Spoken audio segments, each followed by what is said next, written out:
Dear, इस video के अंदर मैं आपको मिसलेनियस एक्सरसाइज जो है उसके क्वेश्चंस के वीडियो सॉल्यूशंस देने वाला हूं। और जैसा कि मैं पहले भी बता चुका हूं कि ये क्वेश्चंस आपने खुद ही ट्राई करने हैं। एटलीस्ट 2-3 बार इनको ट्राई करो, फिर भी आंसर ना निकले तो जाके आपने इनका सोल्यूशन देखना है, लेक्चर की तरह वीडियो नहीं देखने हैं। सबसे पहला question, a shopkeeper earns a profit of 15% after selling a book at 20% discount on the printed price. तो एक शॉपकीपर को 15% का फायदा होता है। ठीक है, ये बात एक अलग से मान लो। ठीक है, एक शॉपकीपर को 15% का फायदा होता है जब वो एक किताब को बेचता है। इसका मतलब वो कितने में बेचता है? अगर मैं आपको कॉस्ट प्राइस के टर्म्स में बोलूं तो 15% का जब किसी को फायदा होता है तो इसका मतलब कॉस्ट प्राइस से 15% ज़्यादा में बेच रहा होता है बंदा। ठीक है, मतलब कि अगर वो इतने रुपए में बेच रहा है, इतने रुपए में, तो ये है कॉस्ट प्राइस से 15% ज़्यादा। मतलब कॉस्ट प्राइस का कितना परसेंट? 115% ऑफ कॉस्ट प्राइस, है ना। 15% ज़्यादा यानी कि उसका 115%। अब उसकी अगली बात देखें, at 20% discount on the printed price. और जो उसका प्रिंटेड प्राइस है, जिसको मार्केट प्राइस या अंकित मूल्य बोलते हैं, उससे 20% कम में बेच रहा है। ठीक है, 20% डिस्काउंट पर बेच रहा है। तो अगर किसी चीज़ से 20% कम, अगर कोई चीज़ है 20% कम, मतलब वो उसकी सिर्फ 80% है। मतलब जितने में वो बेच रहा है वो है 80% ऑफ मार्केट प्राइस। वो मार्केट प्राइस के 80% में बेच रहा है। और ये हम बात कर रहे हैं एक ही चीज़ की, सेलिंग प्राइस की, कि जो सेलिंग प्राइस है कॉस्ट प्राइस से 15% ज़्यादा है। मतलब 115% ऑफ कॉस्ट प्राइस है। और जो सेलिंग प्राइस है वो मार्केट प्राइस से 20% कम है, अंकित मूल्य से 20% कम है, यानी कि अंकित मूल्य का 80% है। तो बस हमने निकालना क्या है? हमने निकालना है the ratio of cost price and the printed price. तो बस भाई इस प्रिंटेड प्राइस या मार्केट प्राइस को नीचे ले आओ, इस 115 को उस साइड भेज दो, और बस ये आ गया जी आपका आंसर। इसको 5 से कैंसिल आउट करेंगे तो 16/23। तो यहाँ पर आंसर क्या हो जाएगा? Option A. A dealer buys an article marked at ₹25,000। भाई कोई आर्टिकल है, कोई वस्तु है जिसके ऊपर 25,000 लिखा हुआ है, तो उसको वो 2 डिस्काउंट के बाद खरीदता है, 20% और 5%। तो चलो भाई देख लेते हैं उसने कितने में खरीदा। 25,000 मार्क्ड है, 20% का डिस्काउंट यानी कि 4/5 में खरीदा। 5% का डिस्काउंट यानी कि 95/100, 95/100 यानी कि 19/20। तो 20×5 = 100, 100 यानी कि 2 जीरो कैंसिल। और 25×4 25 चौके कितना होता है? 100। 19 के आगे एक जीरो और उसके आगे 2 जीरो और, मतलब उसने 19,000 में खरीदा। He spends ₹1000 on it's repairs. उसके बाद वो उसकी मरम्मत करने में 1,000 रुपये उसके ऊपर खर्च देता है। तो कुल मिलाकर उसकी जेब से 20,000 रुपये गए। 19,000 में खरीदा, 1,000 रुपये की मरम्मत कराई, और उसके बाद वो उसको 25,000 में बेच देता है। तो 20,000 में खरीदा, 25,000 में बेचा, मतलब कि 5,000 का उसको फायदा हो जाता है। तो 5,000 का फायदा होता है कितने हज़ार पर? 20,000 पर। तो कुल मिलाकर 1/4 यानी कि 25% गेन ऑफ 25% होता है। तो बिल्कुल सिंपल क्वेश्चन था, इसको बस फॉलो करना था हमने। The market price of an article is 50% above cost price when market price is increase by 20%। तो ये क्या कहना चाह रहे हैं, एक बार इनकी सिचुएशन को समझ लेते हैं। मान लो ये कॉस्ट प्राइस है, सिर्फ जो दिमाग में मेरे चल रहा है वो मैं आपको दिखा रहा हूँ इसके ऊपर, कि भाई कॉस्ट प्राइस से 50% ज़्यादा मार्केट प्राइस है। मतलब कॉस्ट प्राइस से कहीं दूर मार्केट प्राइस होगा, कुछ ज़्यादा होगा, है ना, ऐसा।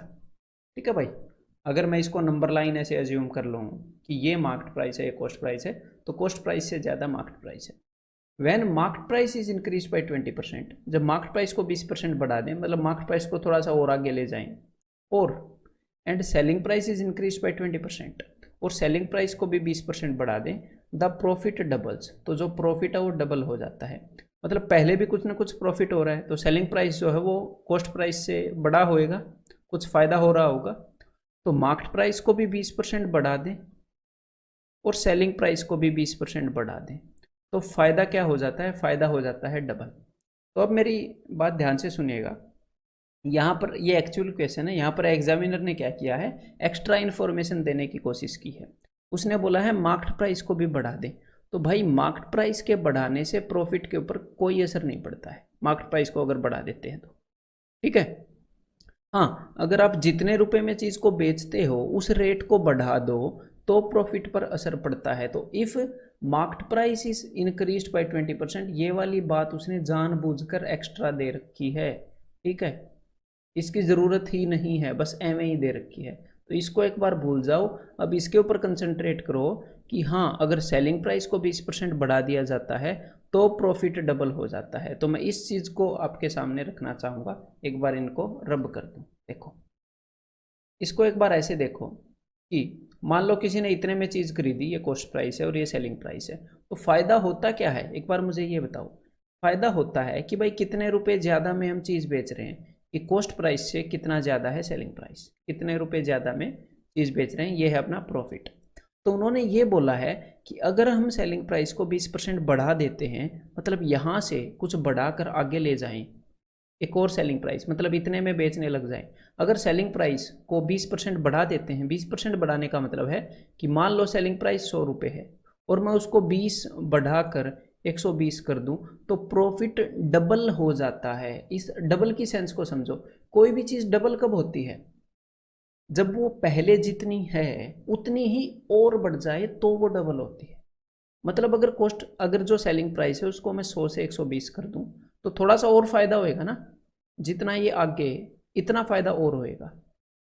और ये बोल रहे हैं कि फायदा डबल हो गया, मतलब कि अगर मैं इसको 100 से 120 कर दूं तो पहले जितना फायदा हो रहा था उतना ही और हो जाएगा फायदा।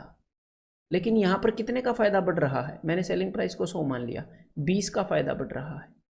तो फायदा डबल कब होगा, जब पहले भी फायदा 20 का हो रहा होगा और अब इसको 20% बढ़ाने पर, तभी तो वो डबल होगा ना। पहले 20 हो गया, अब सेलिंग प्राइस 120 पर चला गया, पहले 20 होता था, 20 और बढ़ गया 40 हो गया, तभी तो डबल होगा। ठीक है, चीज़ कब डबल होती है, जब पहले जितनी ही और बढ़ा दी जाए। तो इसका मतलब सेलिंग प्राइस अगर 100 है तो प्रॉफिट 20 है, ऐसा ये चीज़ एग्जामिनर बताना चाह रहा था। तो भाई अगर प्रॉफिट 20 है तो कॉस्ट प्राइस कितना होगा, पक्का 80 में खरीद रहे होंगे, तभी तो 20 का फायदा होने पर 100 में बेच रहे हैं। अब आगे एग्जामिनर ने क्या बताया है, हमें ये एक चीज़ पता लग गई कि अगर कॉस्ट प्राइस, देखो हमें एक्चुअल चीज़ नहीं पता लगी है। एक्चुअल चीज़ का क्या मतलब है कि भाई सेलिंग प्राइस कितना है, कॉस्ट प्राइस कितना है, हमने तो अज्यूम किया था कि अगर सेलिंग प्राइस 100 है तो बस वही चीज़ चल रही है कि अगर सेलिंग प्राइस 100 है तो कॉस्ट प्राइस 80 है और फायदा 20 है। और ये सिचुएशन जो थी ये इमेजिनरी थी, उन्होंने बोला था when market price is increase, अगर इनको इंक्रीज किया जाए तो। हाँ, लेकिन ये उसने जरूर बोल रखा है कि जो मार्केट प्राइस है वो कॉस्ट प्राइस से 50% ज़्यादा है। 50% मतलब कि जितना भी ये है उससे आधा और ज़्यादा है। तो 80 तो कॉस्ट प्राइस है ही, तो इसमें 40 और जोड़ दो 50%, तो मार्केट प्राइस 120 है। अगर ये 80 है तो वो 120 है। तो हमने एक सिचुएशन बना ली जो एग्जैक्टली उस सिचुएशन जैसी है जिसकी बात कर रहा है एग्जामिनर। अब एग्जामिनर ने हमको क्या बताया है, एग्जामिनर ने हमको बताया है if original market price is ₹300, अगर ओरिजिनल मार्केट प्राइस 300 रुपये है तो ओरिजिनल सेलिंग प्राइस कितना होएगा।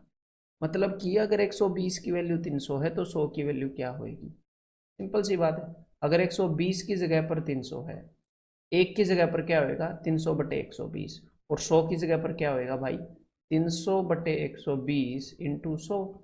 तो 20 पंजे 20 सिक्के और 6 से जाएगा 5 पर, तो अपना आंसर आ जाएगा ऑप्शन बी 250। और वो यहाँ पर आपसे ये भी पूछ सकता था कि भाई कॉस्ट प्राइस कितना है, तो अब बता देते कि भाई 80 की जगह पे क्या होएगा। ठीक है, रिलेट तो हम कर ही सकते हैं ना ऐसे। तो चलिए भाई, अब ये वाला question, A bicycle dealer incurs an expense of ₹800 for producing every bicycle. तो हर एक बाइसाइकिल बनाने में उसको 800 का खर्चा आता है। He also incurs an additional fixed expense of ₹30,000 per month, और हर महीने उसका 30,000 का एक्स्ट्रा खर्चा भी होता है जो उसको निकालना होता है। साइकिल चाहे कितनी भी बनाए, ये खर्चा उसका फिक्स्ड है, एडिशनल है। ठीक है, तो ही सेल्स ईच बाईसाइकिल एट ₹1500, और हर साइकिल को 1500 रुपये में बेच रहा है। अब आगे देखते हैं कि भाई पूछा क्या है, ये तो उसने सिचुएशन बता दी। If he can produce and sell 200 bicycle in that month he made a profit of, अगर उसने 200 बाइसाइकिल बना के बेच दी तो कितना फायदा होएगा। ठीक है, तो देख लेते हैं भाई। देखो, एक साइकिल के ऊपर वो कितने रुपए कमाएगा। सबसे पहले मुझे ये बताओ, एक साइकिल बनाता कितने की है, उसका कॉस्ट प्राइस कितना आता है, खर्चा एक साइकिल पर 800, और एक साइकिल बेचता कितने की है, सेलिंग प्राइस कितना है 1500। तो क्वेश्चन पढ़ के ही आपको पता लग गया कि एक साइकिल के ऊपर जो उसको प्रॉफिट हो रहा है, जो फायदा हो रहा है, वो 700 है। इसके लिए हमें ये सब लिखने की जरूरत नहीं थी, क्वेश्चन पढ़ के पता लग गया एक साइकिल बनाता 800 में है, बेचता 1500 में। एक साइकिल पर 700 का फायदा है जी। तो उसने ऐसे ऐसे कितने साइकिल बेच दिए, उसने ऐसे ऐसे 200 साइकिल बेच दी, तो कुल मिलाकर उसको 140,000 का फायदा हो गया, है ना। 140,000 का फायदा हो गया, 1,40,000 का। लेकिन इसको हम फायदा नहीं बोल सकते, क्योंकि उसको हर महीने 30,000 का खर्चा भी होता है। उसके पास इतने रुपए फायदे के तौर पर आए, लेकिन उसको 30,000 भी खर्चने पड़ेंगे ये। तो मतलब कि कुल मिलाकर उसके पास कितने रुपए बचेंगे, कुल मिलाकर उसके पास 1,10,000 बचने वाले हैं। तो उसका नेट प्रॉफिट क्या होएगा, 1,10,000, ऑप्शन सी। बिकॉज ये जो प्रॉफिट है ये क्या होता है कि भाई उसके पास कितना बचा, ठीक है। धंधे के अंदर ये 30,000 भी तो खर्च हो रहे हैं ना। इसी क्वेश्चन का नेक्स्ट पार्ट देखते हैं। What is the minimum number of bicycle, कि मिनिमम कितनी साइकिल उसको बनानी पड़ेंगी ताकि उसको नुकसान ना हो। तो देखो भाई, अब उसको नुकसान कब होएगा, नुकसान तब होएगा क्योंकि उसको हर महीने 30,000 का फिक्स खर्चा है। हर महीने उसकी दुकान का किराया है 30,000, ऐसे मान लो। अगर वो 30,000 रुपये भी नहीं निकाल पाया, बेचारा 20,000 ही कमा पाया, तो नुकसान हो गया ना। मतलब हमें कम से कम 30,000 रुपये तो कमाने ही हैं। तो अब आप ये देखो, एक साइकिल पर कितने रुपए कमा रहा है। एक साइकिल बना रहा है 800 की और बेच रहा है 1500 की, एक साइकिल पर 700 रुपये कमा रहा है। तो 30,000 रुपये कमाने के लिए कितनी साइकिलें बनाएगा वो देख लेते हैं। तो 2 जीरो से 2 जीरो कैंसिल हो गई। अब इस 300 को मैं 7 से करूँगा भाग, 7 चौके 28, अब बच गया 2, तो 7 दूनी 14 और 6/7। मतलब उसको कम से कम 42 एंड 6/7 इतनी साइकिल बनानी पड़ेंगी। तो भाई इतनी साइकिल तो वो बना नहीं सकता, पॉइंट्स में तो साइकिल नहीं बना सकता ना। मतलब 42 से तो ज़्यादा बनानी ही पड़ेंगी। तो कम से कम उसको 43 साइकिल्स उसको बनानी ही पड़ेंगी ताकि उसको नुकसान ना हो। 42 पॉइंट समथिंग बनानी पड़ेंगी, तो 42 बना दी तो नुकसान हो जाएगा। तो कम से कम 43 बनानी पड़ेंगी, क्योंकि पॉइंट्स में नहीं बना सकता। एक और क्वेश्चन साइकिल के ऊपर ही बेस्ड है। A bicycle dealer incurs an expense of 1,000 for producing every bicycle. हर एक साइकिल बनाने में 1,000 रुपये का खर्चा होता है। Moreover he has a fixed expense of ₹10,000 every month, और हर महीने 10,000 रुपये का फिक्स खर्चा है। हमने अज्यूम करना है कि जितने भी बाइसिकल वो बना देता है वो उसी महीने में बेच सकता है, इतनी उसकी कैपेबिलिटी है। अगर वो 5,000 बनाएगा तो 5,000 बेच देगा, है। क्वेश्चन के अंदर हमने इतना अज्यूम करना है। अब क्वेश्चन क्या है, if 400 bicycles are manufactured and sold in a month, अगर 400 साइकिल उसने बनाकर बेच दी, he will get a profit of 60,000, तो उसको 60,000 का प्रॉफिट हुआ। What should be the selling price of each cycle, तो हर एक साइकिल का सेलिंग प्राइस क्या होगा। तो इस क्वेश्चन को मैं आपको दो तरीके से करके बताऊंगा। एक तो उस तरीके से करके बताऊंगा कि भाई सारी साइकिलों को इकट्ठे कंसिडर करूंगा, और दूसरा उस तरीके से करके बताऊंगा कि एक टाइम पर सिर्फ एक साइकिल को लूंगा। तो पहले वाला बता दूं, तो देखो उसको कुल मिलाकर कितना फायदा बता रहे हैं ये, उसको कुल मिलाकर 60,000 का फायदा हुआ है।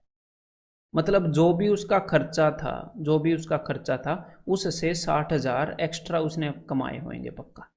तो सबसे तभी तो फायदा होगा ना। तो सबसे पहले उसका खर्चा देख लो कितना है। तो भाई 400 बाईसाइकिल हैं और हर साइकिल को वो 1,000 रुपये में बनाता है, मतलब 400,000 का खर्चा, मतलब कि 4 लाख का खर्चा तो उसको साइकिल बनाने में आ गया। और ऊपर से 10,000 का खर्चा उसका हर महीने का है। तो इतना तो उसका सिर्फ एक्सपेंडिचर है। अगर उसको 60,000 फायदा कमाना है तो इसके ऊपर उसको 60,000, समझ रहे हो, इससे 60,000 और ज़्यादा कमाने पड़ेंगे, तब जाके उसको 60,000 का फायदा होगा। ये तो उसका टोटल खर्चा है। तो मतलब उसको 4,70,000 रुपये कमाने पड़ेंगे। कितनी साइकिलें उसने बेची हैं, उसने बेची हैं 400 साइकिलें, तो 4,70,000, और उसने बेची है मेरे भाई 400 साइकिलें। तो देख लेते हैं हर साइकिल कितने की बेची। तो 2 जीरो से 2 जीरो हो गई, और इस 4 से मैंने इसको काट दिया भाई 25 पर।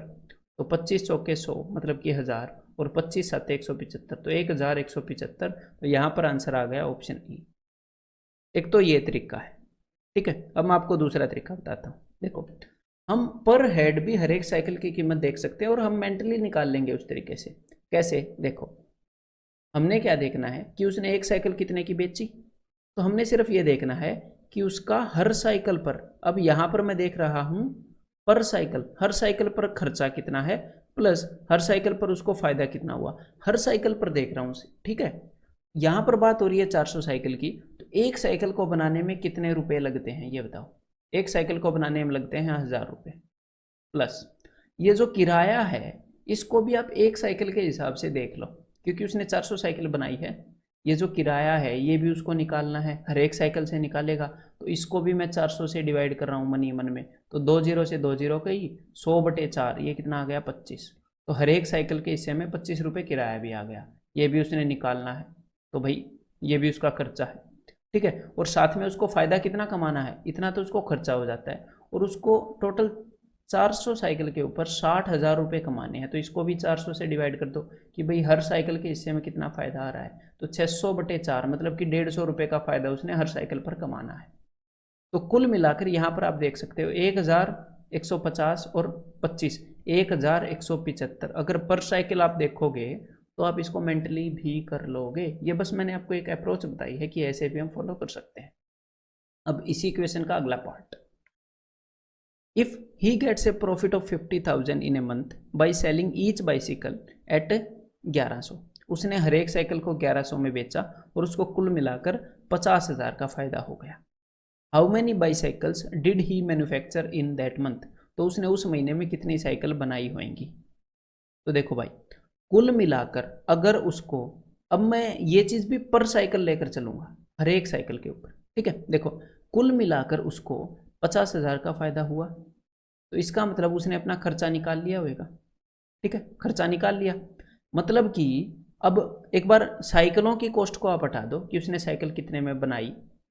उसने साइकिल बनाई 1000 रुपये में, हर साइकिल उसने 1000 रुपये में बनाई, और हर साइकिल उसने बेची 1100 रुपये में, तो हर साइकिल के ऊपर उसने 100 रुपये कमाए, हर साइकिल के ऊपर उसने 100 रुपये कमाए, और ऐसे ऐसे करके उसने 50,000 रुपये नहीं कमाए, ना ना ना ना ना, उसने ये 10,000 का खर्चा भी निकाला होगा ना, 10,000 का। तो हर साइकिल के ऊपर उसने 1000 में बनाई, 1100 में बेच दी, 100 रुपये कमाए, लेकिन ऐसे करके उसने 60,000 रुपये कमा लिए।